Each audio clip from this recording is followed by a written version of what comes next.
네, 진사로입니다. 55회 한능검 심화 21번부터 해설 강의를 계속하여 이어가도록 하겠습니다.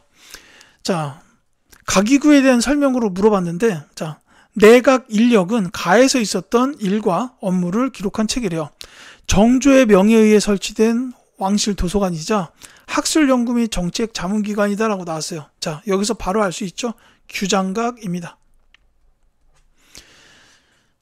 자, 왕실 도서관, 학술기관, 이게 이제 규장각인데, 특히 이제 내각 인력, 이게 그 규장각의 업무를 기록한 업무일지라고 보시면 돼요. 이렇게 이제 선지에 나왔던 적도 있습니다. 내각 인력이 선지로 나왔던 적도 있어요. 자, 규장각에 대한 설명으로 옳은 것은 하고 물어봤는데, 쭉 읽다 보시면 답 찾는 것도 역시 어렵지 않습니다. 바로 5번. 자, 이 초계 문신제를 주관한 기관이 바로 규장각이에요. 이제 실질적으로는 정조가 주관했다, 이렇게 보시면 되겠는데, 주관 기관은 규장각이 맞습니다. 그래서 여기서 이제 유능한 인재에 대한 재교육이 이루어졌다라고 보면 되겠어요. 그래서 이제 과거에 합격했던 신하들은 일정 기간 규장각에서 이제 각신으로서 이제 공부를 더 했다라는 그런 겁니다. 자, 그 다음에 을묘 외변을 계기로 상설화되었다라고 되어 있는 이 기관은 비변사죠. 이제 앞영상에 삼포해란 나왔는데, 그 삼포해란 때 비변사가 만들어졌는데 임시기구였고, 명종 때 있었던 을묘 외변을 계기로 상설기구가 됐다. 그리고 임진왜란 병자호란을 거치면서 국정총괄기구가 되었다라는 겁니다. 자, 은대나 후원으로 불렸던 기관은 승정원. 자, 오품위와 관리 임명에 대해서 서경권을 행사하였다라는 것은 3사 중에 홍문관을 제외하고 사헌부, 사간원, 자, 대사성을 중심으로 죄주와 직강 등의 관직을 두었다. 이거는 성균관에 대한 설명이에요. 이렇게 보시면 되겠습니다. 22번 갈게요. 가에 대한 설명으로 옳은 것은 하고 물었습니다. 자, 오군영 중 가장 먼저 설치된 가의 운영 상황을 알 수 있는 훈극 등록. 자, 이 급료를 받는 상비군이 주축인 가소속 군인들의 궁궐과 도성수비, 호위, 훈련 상황 등 내용이 기록되어 있다고 되어 있는데, 여기서 이제 이 가를 알 수 있는 거는 5군영 중에 가장 먼저 설치됐다라는 데서 알 수 있습니다. 이게 훈련 도감이에요. 이게 선조 시기에 만들어졌습니다. 임진왜란 때 만들어졌다라고 보시면 되겠어요. 그래서 이 훈련도감에 대한 설명을 찾아라는 건데, 요거는 훈련도감인 걸 알았으면 답 찾기는 어렵지 않아야 됩니다. 포수, 사수, 살수에 삼수병으로 되어 있었다라는 4번이 정답이에요. 그래서 이게 이제 훈련도감. 자, 그 다음에 수원 화성에 외형을 두었다. 요거는 이제 장용영에 대한 설명이에요. 여기서 이제 수원 화성에 외형을 둔 군사조직, 장용영. 이게 다 정조가 만든 거죠. 그 다음에 용호군과 함께 궁성을 호위하였다. 요거는 응양군에 대한 설명인데, 요게 이제 그 2군 6위 고려시대 그 용호군과 응양군이 여기서 말하는 2군, 중앙군 2군이에요. 이렇게 보시면 되겠습니다. 자, 후금의 침입에 대비하고자 창설되었다라는 거는, 이건 좀 어려울 수 있어요. 어영청에 대한 설명입니다. 어영청이에요. 그 다음에 일본인 교관을 초빙하여 군사훈련을 받았다는 별기군에 대한 설명이죠. 개항 직후에 그 통리 기무하면서 이제 주도해가지고 실행된 개화 정책에 그 별기군 창설이 있죠. 자, 근데 이제 여기서는 오군영에 대해서 좀 간략하게 다시 정리를 하자면, 자, 오군영 훈련도감이 선조 때 설치가 됩니다. 그 다음에 어영청, 총융청, 그 다음에 수어청. 요거는 인조 시기예요. 근데 여기 선지에 지금 나온 거는 어영청이었죠. 그리고 그 숙종 때 금위영, 요게 나와서 5개가 됩니다. 그래서 5군영, 직업군인 체계라고 보시면 되겠죠. 특히나 이 어영청은 뭐 후금 침입에 대비해서 창설이 됐다라고 했는데, 또 한 가지 기억해야 되는 게, 북벌을 추진하는 과정에서 그 중심이 됐던 그 조직이에요. 그러니까 후금의 침입에 대비하고자 창설됐기도 했지만, 북벌 추진하는 데 있어서 중심이 됐던 군사조직도 역시 어영청입니다. 후금하고 청이 연결되는 것처럼 그때의 주도기관이 어영청이었다. 뭐 이렇게 참고해 두시면 되겠어요. 자, 23번 가겠습니다. 다음 기사에 보도된 전투 이후의 사실로 옳지 않은 것은 하고 물었어요. 옳지 않은 겁니다. 자, 신립 탕금대에서 패배. 자, 탕금대 패전. 요거는 그 임진왜란 초기에 있었던 전투죠. 그러니까 이제 처음에 일본이 들어온 지 얼마 안 됐을 때 동래성 전투, 그 다음에 탕금대 전투에서 연이어 패배를 하고, 그래서 이제 서울이 위험해지니까 선조는 부랴부랴 의조로 피난을 갔고 이렇게 된 겁니다. 자, 그래서 요건 이제 임진왜란 초기니까 요 이후의 사실이라 그러면 임진왜란과 관련된 다른 전투가 나온다든지 이러면 되겠죠. 자, 지금 제가 말씀드린 거를 잘 생각해 보시면 정답이 나와요. 이 탕금대 패배 이후 이전에 일본이 처음 들어왔을 때 동래성 전투를 했어요. 그러니까 4번 요 송상현이 동래성 전투에서 항전하였다는 이제 탕금대 전투보단 전입니다. 탕금대 전투 직전이에요.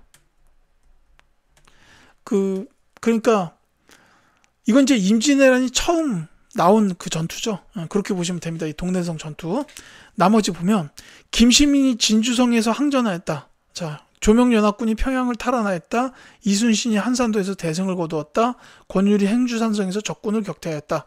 이런 거는 전부 이 탕금대 전투 이후에 나왔던 일이다라고 보시면 되겠습니다. 그게 이제 뭐 흐름상 뭐 그렇게 될 수밖에 없는 게, 뭐 우리나라 지도가 뭐 대충 이렇게 있다고 했을 때 이제 일본이 여기 이제 부산, 동래죠. 부산 쪽 들어왔다가 이렇게 가려고 한 거예요. 그래서 여기에 이제 뭐 평양이 있고, 평양입니다. 여기 탕금대 뭐 이런 식으로 있었다라는 거죠. 그래서 원래는 이제 여기 평양 의주 넘어서 명나라까지 넘어가려고 그랬는데 이제 그 계획이 실현되지가 않죠. 이런 계획에서 필수적이었던 게 뭐냐면 전라도 지역의 곡창지대를 확보하는 거였어요. 근데 이 전라도 지역의 곡창지대를 막아냅니다. 그러니까 여기를 확보하게 되면은 여기서 나오는 쌀을 이용해서 계속적으로 보급을 할 수가 있으니까 여기를 확보하려고 했던 건데, 제일 처음에 이제 이순신 장군께서 한산도 지역에서 일본의 수군을 막아내서 이 제해권을 장악을 해요. 그러니까 일본이 이제 바닷길을 통해서 전라도 땅으로 들어갈 수는 없게 된 거고, 그 다음에 이제 요 육지에서도 김시민 장군께서 진주대첩을 통해서 막아버려요. 그래서 전라도로 가는 육로마저도 차단을 시킵니다. 이제 그 와중에 명나라가 참전을 하면서 평양을 탈환하게 됐다. 뭐 이렇게 나온다는 얘기죠. 같이 기억해 두시면 되겠고. 자, 24번 갈게요. 밑줄 그은 이 왕에 대한 설명으로 옳은 것은 하고 물었습니다. 자, 이것은 이 왕이 농경을 장려하기 위해 세손과 더불어 친경과 친잠을 거행하고 그 기쁨을 표현한 경잠기입니다. 그는 균역법을 제정하여 백성의 군역 부담을 줄여주는 등 많은 노력을 기울였습니다. 라고 되어 있습니다. 영조죠. 네. 균역법 나왔으면 뭐 영조. 자, 이렇게 알아두시면 되겠는데, 자, 영조에 대한 설명 찾아라. 선지 쭉 읽으면 바로 나와야 됩니다. 탕평비를 건립한 게 영조죠. 2번이 정답입니다. 자, 그러면 뭐 여기 본문 중에 세손 나와 있는데 요 세손이 바로 정조구나. 이 사실도 알 수가 있죠. 아, 이거 아들이 사도세자인데 저기 사도세자 좀 데리고 다니면서 이런 것 좀 하지. 예, 이 사도세자는 엄청나게 갈궈댔어요. 예. 그래서 이제 역사 보시면 이 사도세자가 정신병을 알아가지고 결국 막 사람들 많이 죽이고 그랬는데, 예, 너무 많이 갈궜어요, 이분이. 자, 어쨌든 이 세손 정조, 그 다음에 이제 균역법 제정은 영조입니다. 탕평비 건립하셨다 이거죠. 경국대전 완성하신 분은 성종, 신해통공을 실시한 분은 세손 정조고, 그 다음에 영정법을 제정한 왕은 인조, 그리고 공노비 해방한 왕 순조인데, 이 순조는 정조의 아들이죠. 근데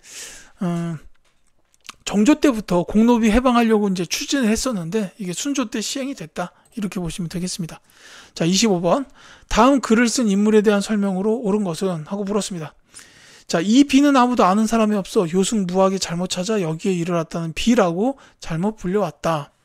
탁본을 한 결과 비의 형태는 황초령 비와 서로 흡사하였고 제1행 지능의 진짜는 약간 마멸되었으나 여러 차례 탁본을 해서 보니 진짜임에 의심할 여지가 없었고 마침내 지능왕의 고비로 정하고 보니 1200년 전에 고적임이 밝혀져 무학비라고 하는 황당무계한 설이 깨지게 되었다라고 되어 있습니다. 자, 지능왕의 고비로 정해졌다라는 거죠. 이게 바로 지능왕 순수비. 그러니까는 그 전에는 요 비석이 뭐 무학 요승이 잘못 찾아 여기에 일어났다는 비로 잘못 불렸다라는 거예요. 근데 이분이 이제 지능왕의 순수비라고 고증을 했다라는 거죠. 자, 이분 누굽니까? 바로 추사 김정희 선생입니다. 자, 이 추사 김정희 선생에 대해서는 세 가지를 기억하시면 돼요. 지능왕 순수비라는 걸 고증했다라는 게 있고, 또 하나는 이분은 원래 서예가죠. 독특한 글씨체인 추사체를 창안했다라는 것도 있고, 그 다음에 또 한 가지가 있다면은 세안도. 이 세안도라는 그림은 그 그림까지도 같이 알아두셨으면 좋겠어요. 이제 지능왕 순수비는 나왔으니까 추사체하고 그 다음에 세안도. 이렇게 기억해 두시면 되겠습니다. 정답은 2번이죠. 역대 명필을 연구하여 추사체를 창안하였다라는 게 바로 김정희 선생입니다. 자, 담원서를 통해서 과거제 폐지를 주장하였다. 이건 어려울 수 있어요. 홍대용입니다. 자, 북학의를 저술하여 수레와 배의 이용을 권장하였다. 박제가죠. 자, 연려실 기술에서 조선의 역사를 기사 본말체로 서술하였다. 자, 연려실 기술 쓰신 분 이긍익 이라는 분이에요. 주역을 바탕으로 수론을 전개한 구술약을 저술하였다. 최석정이라는 학자입니다. 자, 좀 어렵죠. 이긍익, 최석정 이런 분들은 조금 어렵습니다. 26번 갈게요. 가국가에 대한 조선의 정책으로 옳은 것을 보기에서 고른 것은, 자, 이것은 기유약조로 교육이 재개된 가와의 무역 중심지인 초량 일대를 그린 그림이다. 이렇게 나와 있습니다. 제가 이제 앞 영상에서 말씀드렸듯이 이제 요 약조를 맺은 나라, 요건 일본이에요. 일본. 개해 약조가 세종, 기유 약조는 광해군이다. 이것도 말씀을 드렸습니다. 자, 초량 일대를 그린 그림인데 지금 어쨌든 일본 국가에 대한 조선의 정책으로 옳은 것을 이제 찾아줘라 라는 문제입니다. 자, 막부의 요청에 따라 통신사를 파견했다. 이거 통신사는 일본으로 간 외교사를 일단 맞죠. 그래서 기억은 옳습니다. 자, 그 다음에 한성에 동평관을 두어 무역을 허용하였다. 저 동평관도 일본이에요. 그래서 니은도 맞습니다. 자, 그 다음에 하정사, 성절사, 동지사 등 사절단을 보내었다라고 되어 있는데 요거는 일단 명나라와 청나라를 뜻해요. 니을 먼저 설명하고 말씀드릴게요. 자, 어윤중을 서부 경락사로 임명하여 사무를 관장하였다라는 것도 청나라랑 관련되어 있습니다. 그래서 기역과 니은이 정답이에요. 근데 요게 시험에 이렇게 뭐 정답 선지로 등장할지는 사실 저는 모르겠습니다. 근데 이 하정사, 성절사, 동지사를 묶어서 삼절사라고 불러요. 삼절사입니다. 세 개라서. 자, 여기서 이제 하정사는 요거는 그 설날 설에 그 명나라 청나라에 보낸 사신이에요. 그 다음에 이 성절사 요거는 이제 성절, 그러니까는 성스러운 날이란 뜻이에요. 이게 그 황제나 황후 생일 이때 이제 그 축하 사신이라고 보시면 돼요. 그 다음에 이제 동지사 요거는 말 그대로 동지에 보낸 사신이에요.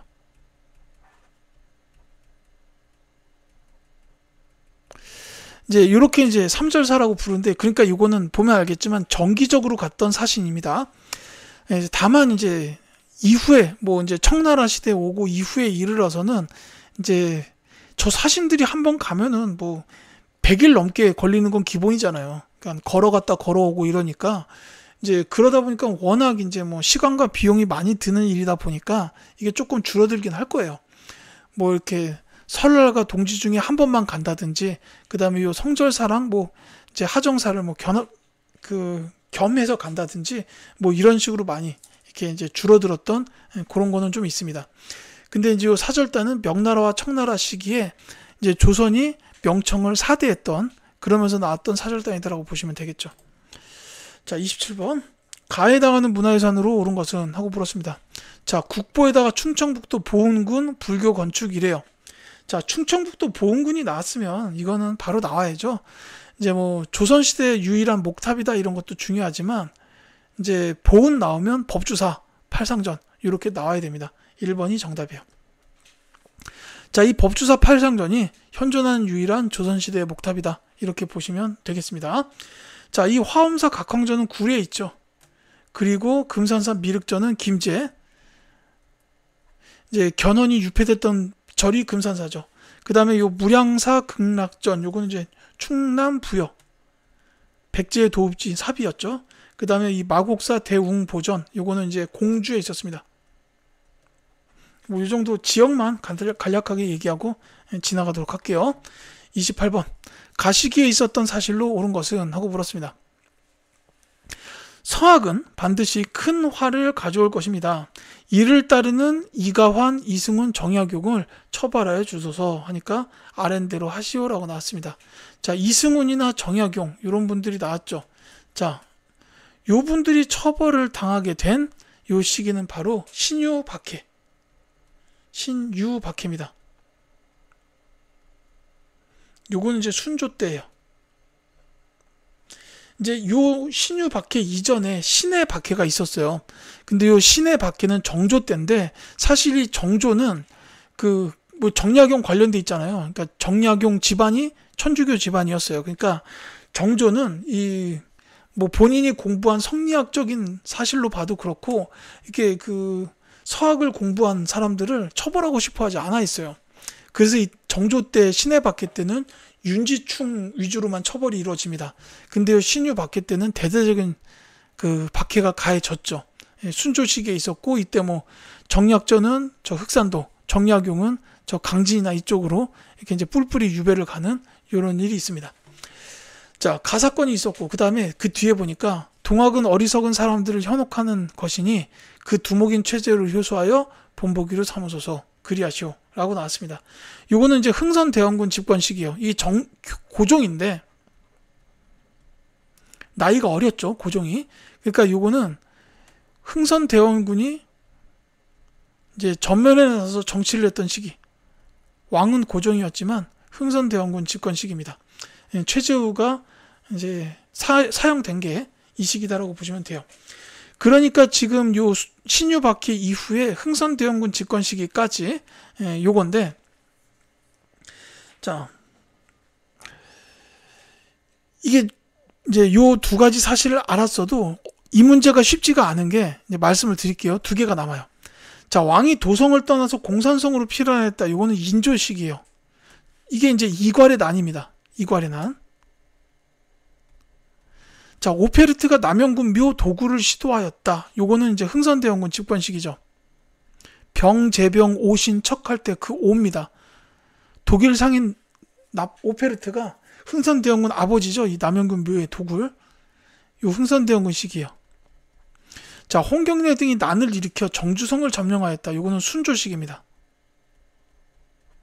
자, 그 다음에 교조 신원을 요구하는 삼례 집회가 개최되었다. 요거는 이제 고종 때는 맞지만 이 삼례 집회는 1890년대로 가야 돼요. 교조 신원 운동이잖아요. 예. 교조 신원 운동은 1890년대에 있었고, 이게 이제 그 동학 농민 운동으로 연결됩니다. 그러니까는 시기상 한참 뒤에요. 그 다음에 이인자를 중심으로 한 소론 세력이 난을 일으킨 건 영조식입니다.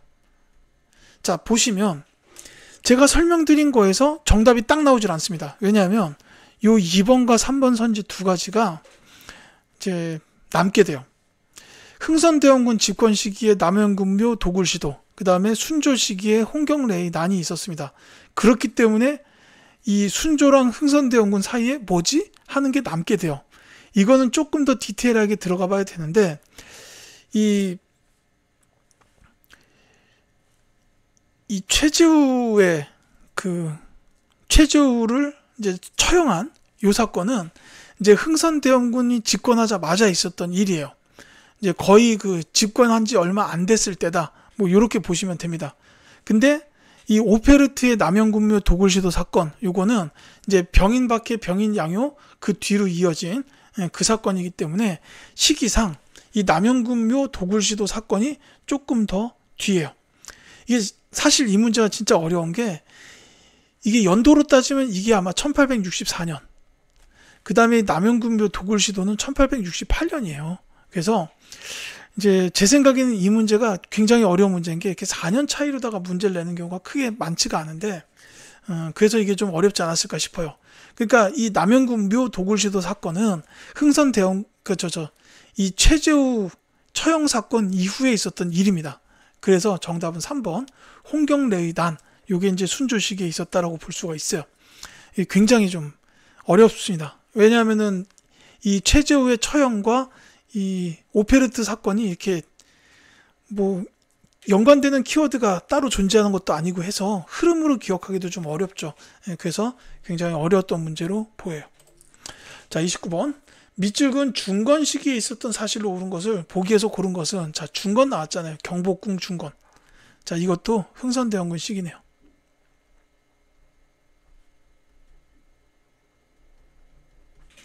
뭐 이렇게 나와가지고 찾아라 그러면은 뭐 둘 다 찾아야 되는 문제잖아요. 앞에 게 뭐 그런 식인데, 자, 그냥 하나하나 볼게요. 비변사가 설치되었다. 아닙니다. 비변사가 설치된 건 중종 때고, 흥선대원군은 비변사를 혁파했어요. 없애버렸습니다. 사창제가 실시되었다. 맞죠?